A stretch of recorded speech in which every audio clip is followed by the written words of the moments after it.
Hi friends, இன்றைக்கி நாங்கள் அரசல் அப்பளம் போட்டுட்ருக்கோம். காலையிலேயே பாப்பாவும் ஏஞ்சிட்டாங்க. இன்ட்ரெஸ்டிங்காக போட்டுட்ருக்காங்க. என்ன பாப்பா இது? நேற்று நாங்கள் அம்மாவும் போட்டோம். என்னையே எழுப்பில்லைன்னு பாப்பா சொல்லிவிட்டு அவளும் வந்து போடுறா.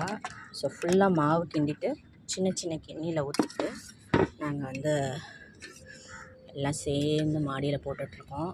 நான் வெயில் வந்துருச்சுன்னா உட்கார முடியாது.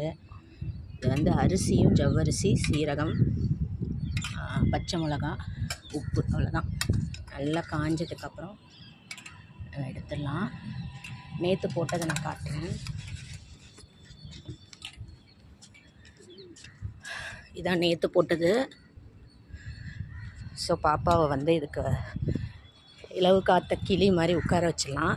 இங்கே ஒரு இலவம் பஞ்சு மரம் தெரியுதா உங்களுக்கு? நல்லா வெடிச்சிருச்சு. இந்த கிளி என்ன பண்ணோன்னா காத்துக்கிட்டே இருக்கும்.